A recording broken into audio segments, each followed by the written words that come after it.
As of this moment, I have hundreds of GBs worth of photos, videos, screenshots, and memories in general stored in my phone's gallery on Google Drive. Okay, so right from the very first smartphone that I had, which was in around 2016 or 17, so almost 10 years ago, almost a decade ago, right from then till date, I have whatever photos, videos, and screenshots I received or clicked and stored in my gallery. They're still there. And I am paying a decent amount of money every month to Google Pay just so I can keep them there, by the way. So I'm talking like a decent amount because it's more than 200 GB. So whatever the next plan is, right? I think it's for 2000 GB storage. That's where I'm at right now, and I'm paying, I don't even remember how much monthly subscription amount I pay for this, but all I know is that I am paying more than I should for storing photos and videos that I never even revisit or watch. And this is, I don't know if this is just a me thing or this is with everybody, but how many people actually revisit their camera roll, dude? Like, I remember the only times that I've ever revisited my camera roll were when either I was feeling a little not so good in my body, and I was like, oh, I want to see how I used to look when I was young. And so I used to go to this gallery and scroll down to like 2016, 2017, when I was conventionally hotter, and I used to look at those photos and ended up feeling even worse than before I started. So that's one reason. The second reason is, so I meet some old friend of mine after 2, 3, 4, 5 years, and we hang out and we're talking about stuff. And then I usually go through my gallery to see if I have any pictures with them. But the problem is, in such a vast gallery, how do you even find the right photo at the right time? So, and if you can't find it at the right time, there's no point finding that photo after you have like left from there, after you and your friend have you know uh, had your lunch and gossiped and then moved on to your lives again. So there's no point sending a photo then. So in that right moment, you can't find the right photo. That's another one, right? The third reason is, sometimes I visited just to revisit my screenshots because, well, there is a lot of incriminating information about other people in my screenshots, and I'm not even joking. Like, I've had some scandals in my life where, like, a lot of my screenshots hold responses and events which can incriminate a couple of people, so I saved them on my gallery, all right? And sometimes I revisit them to see if I want to do something about it, but I don't think I'm ever going to do anything about it. In fact, the only time that I can actually do something about it is after I become the prime minister of the country, because then I'll have that power to sort of deal with this couple of assholes. But right now I can't do shit about it. If I even start a case or something around it, first of all, my entire life will be gone. I'll just be going and coming back from police stations, and that's all I'll be doing. Second, I'm pretty sure, because some of these people are like extremely powerful, that they'll make my life living hell. And I'm sorry, I might sound selfish, but I don't want to put myself through that. I've put myself through enough, so much. I've put myself through so much just because I had this rebellious, adventurous personality where whatever you tell me, whatever rules you lay out for me, I am going to break them, because how dare you lay out rules for me when I'm a free spirit? So I have been through a lot of scandals because of this personality, and some of those scandals were with kind of powerful people. So I'm like, do I want to put myself through more of this bullshit, or do I want to just like close my eyes and move on to the next phase of my life, which will bring more scandals, I guess? But that's, what was I saying? Yeah, I was talking about my gallery, right? So I have this photo gallery of like, I don't know, like 400, 500 GBs worth of pictures and videos, and it included every memory I can possibly have since I started using smartphones. So anything that I liked, I clicked a picture or I made a video. Be it a small puppy, be it a wildflower, be it a friend that I don't even like anymore.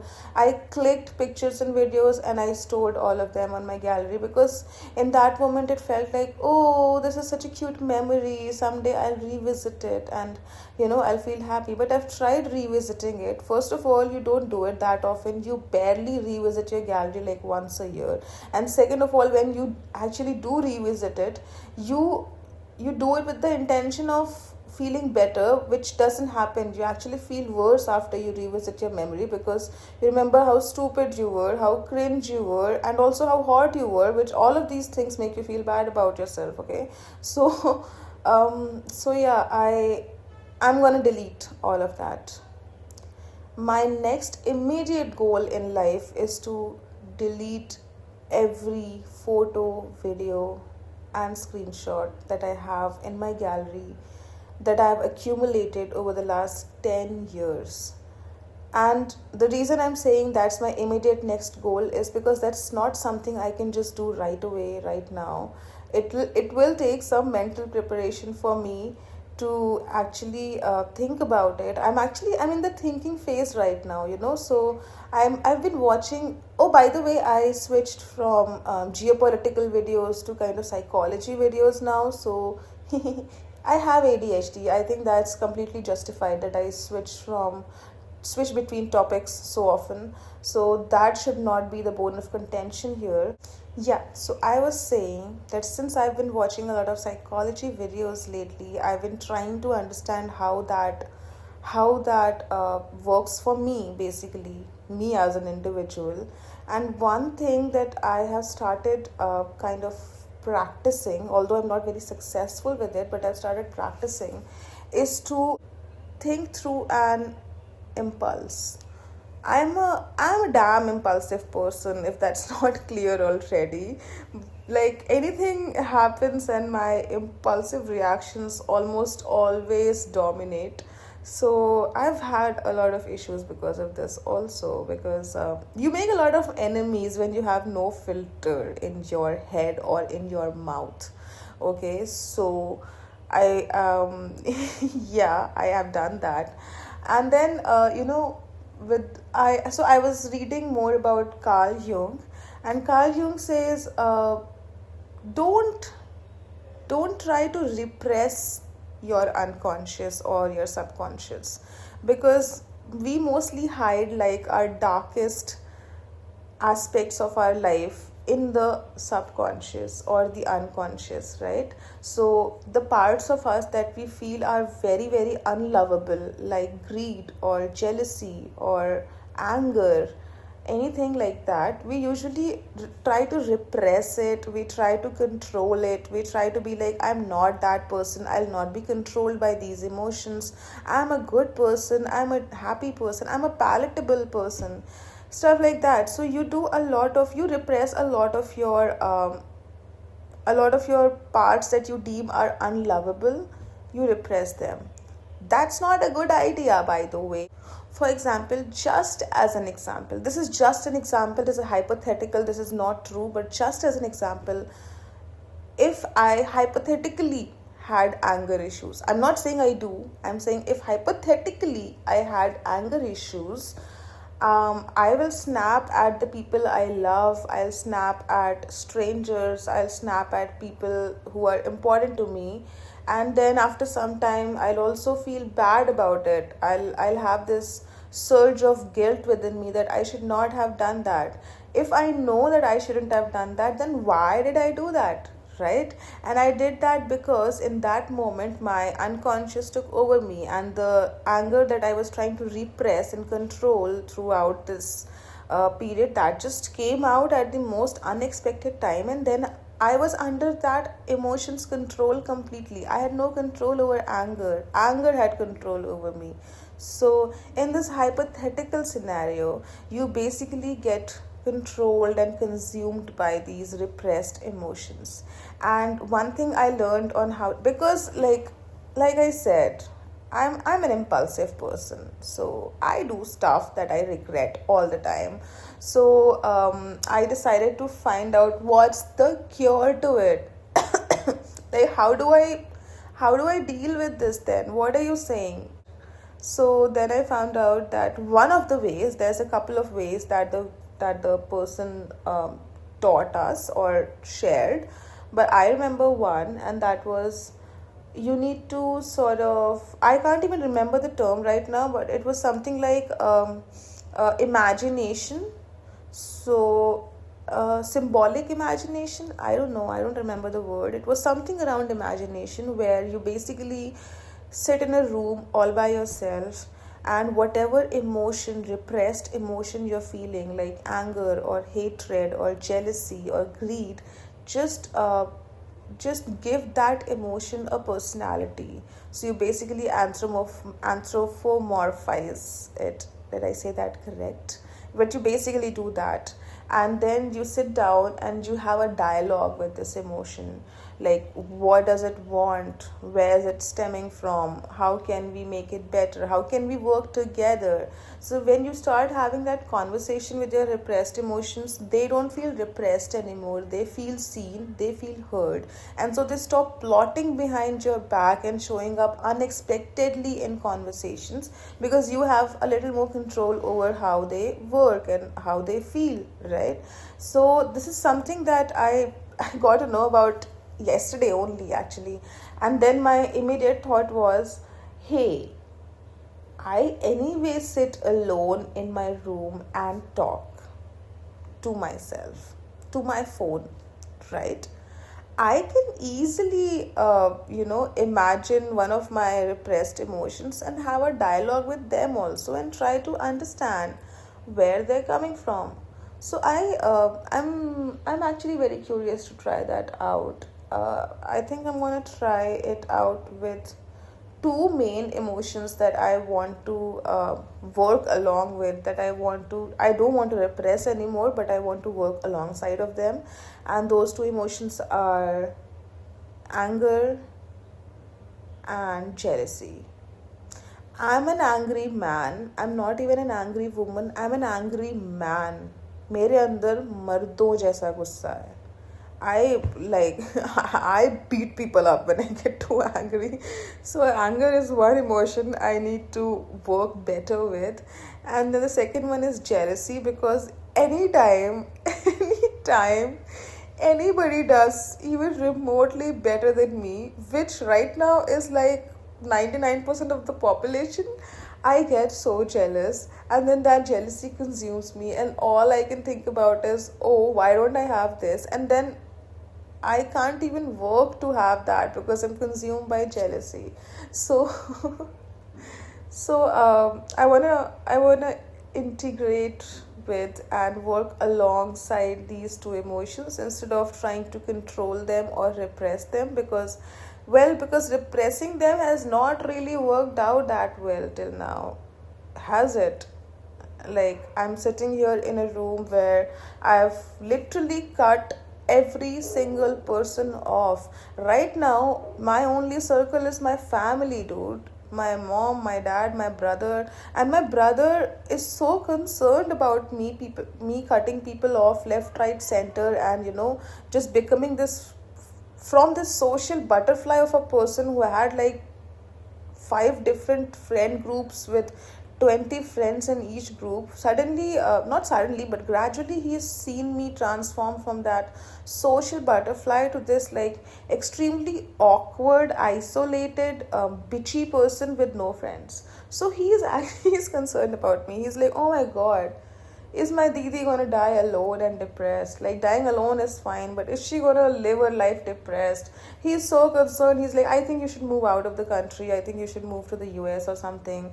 I think you might find your like minded people over there, which you won't be able to find over here. And that's adorable. That's sweet, right? But I know this is just a chal. This is just a conspiracy to just kick me out of the entire jaidad and property and everything at home. So I'm not going to do that. I will not move out of the country yet. Although I do feel like once in my life, I want to live in the New York City for at least like 1 year. I just want to experience the city because I've stayed in Mumbai and I felt like this is a glimpse of what life in New York would be like. The kind of people you meet, all of that. Mumbai gives you a very good starting point, a reference point for how New York could be. And I miss Mumbai so much. I miss the people. I miss the cats. I miss the auto wale bhaias with the meters. I don't think there's any other city in India where autos work via meters, dude. Everyone's just quoting stuff left, right, center, without any guidelines, without any metering. They would quote like 200 rupees for a 3 kilometer long drive just because they can, just because there are no rules. And I miss Mumbai's autos so much because you can just sit in an auto. You don't have to worry about how much is he gonna charge me because the charging is fixed. So yeah, that was quite a roller coaster. I'm gonna come back to my videos and photos and gallery because I'm still thinking about it. I still need to process it, and the reason I'm talking to you is because this is me processing stuff. Okay, just let me do it. I have this immediate next short term goal to delete my entire gallery, everything. I feel like this is an attachment. This is more Maya. This is me clinging on to my past, to my memories, to who I used to be, to who I talked to who my friends were. This is all in the past. It's not gonna come back again. Like my college is not gonna come back again. My ex relationships, God forbid, they should not come back again. Please, God, please. I can't.